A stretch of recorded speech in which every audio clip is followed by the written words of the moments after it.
बऱ्यापैकी शहरी भागामध्ये आपण ज्यांना गुरुस्थानी पोचतो ना, ते आपल्या सर्वांचे आदरस्थान लाडके स्वामी समर्थ महाराज आहेत. बरोबर आहे. मला माहिती आहे इथं बसलेल्या बऱ्याच मायमाऊल्या स्वामी समर्थांची भक्ती करतात, केली पाहिजे बरं. कारण स्वामी समर्थाची ताकद साधारण नाही. हा एक वाक्य सांगू का, माणसाला जीवनामध्ये सामर्थ्यवान जर बनायचं असेल, फार सुंदर वाक्य, लक्ष देऊ नाही का, माणसाला स्वतःच्या जीवनामध्ये जर काहीतरी सामर्थ्य बनवायचं असेल किंवा स्वतःला सामर्थ्यवान बनवायचं असेल तर त्याच्यासाठी समर्थाची भक्ती केली पाहिजे. मला काही दुसरं करायची गरज नाही, फक्त श्री स्वामी समर्थ. बघा ना, तुम्ही तुमच्या जीवनातलं जर संकट तुम्हाला दूर करायचं असेल, बरेच माणसं जीवनामध्ये त्रस्त असतात, काही ना नोकरीमध्ये अडचणी येतात, जीवनामध्ये अडचणी येतात, धनलाभ होत नाही, संसारामध्ये सारखं काही ना काही गारणं चालू असतं.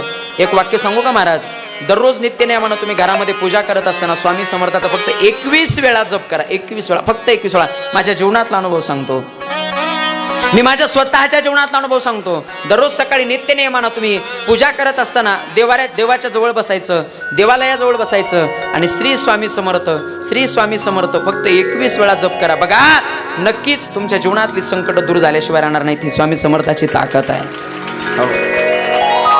सकाळी आपण उठल्याच्या नंतर बघा, घरामध्ये फक्त एकच स्वामी समर्थांचा जप लावायचा. तुम्हाला सगळ्यांना माहिती आहे बघा, स्वामी समर्थाच्या मंत्रातून किती ऊर्जा भेटते, किती ताकद भेटते. बघा, निशंक होई रे मना,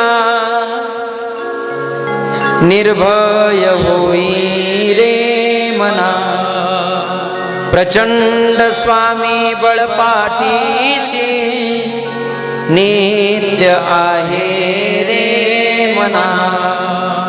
अतर्कावधूत हे स्वर्णगामी, अशक्य शक्य करतीन स्वामी, अशक्य शक्य करतीन स्वामी.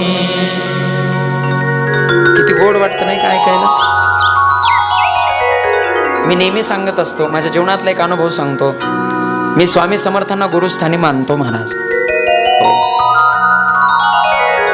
माझ्या जीवनातले बरेच असे अनुभव आहेत माझे. जेव्हा जेव्हा माझ्यावरती संकट येतं ना, तेव्हा तेव्हा मी स्वामींचा चेहरा आठवतो.